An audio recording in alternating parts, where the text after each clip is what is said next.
សម្រាប់ពុកម៉ែបងប្អូនដែលមានបញ្ហាកន្ទុយថ្លែនអាឡែស៊ីភ្នែកលមាស់បាតភ្នែកនិងបងប្អូនដែលមានបញ្ហាចាញ់ពន្លឺថ្ងៃហូរទឹកភ្នែកជាដើមចឹងបងប្អូនអាចធ្វើការប្រើបានជាមួយ Total Eye Care Total Eye Care នេះគឺមានបងប្អូនដែលគាត់ធ្លាប់ប្រើជាមួយនឹងផលិតផលស៊េរីមុនបងប្អូនចាំស្ដាប់ feedback របស់គាត់ផ្ទាល់ហ្នឹងហើយបងគុណច្រើនខ្ញុំផ្ទាល់ខ្លួនឯងដូចបងនិយាយចឹងលើកមុននោះវាចិត្តផុតដុលេដល់ពេលទិញមកអញ្ចឹងចេះតែនឹកឃើញថាអីធម្មតាឆ្នាំតែ3ខែគេឈប់ហើយណាគេឈប់ឲ្យដាក់ឲ្យអីហើយដល់ពេលអញ្ចឹងនឹកឃើញបន្ថយយកព្រោះអីអ្នក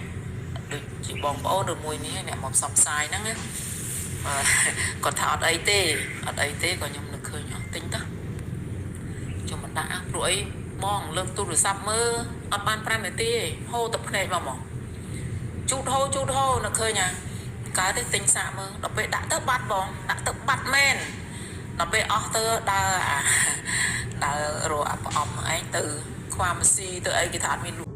ឲ្យកងខ្ញុំបងអីឥឡូវគាត់សួររទៀតទៅក៏រោលេខមិនឃើញសោះហ្នឹងហើយថ្ងៃមុននោះឲ្យទៅខាងប្រឡងនៅពេញគាត់ប្រុងទៅពេទ្យភ្នែកគាត់ហៀទឹកភ្នែកដែរណា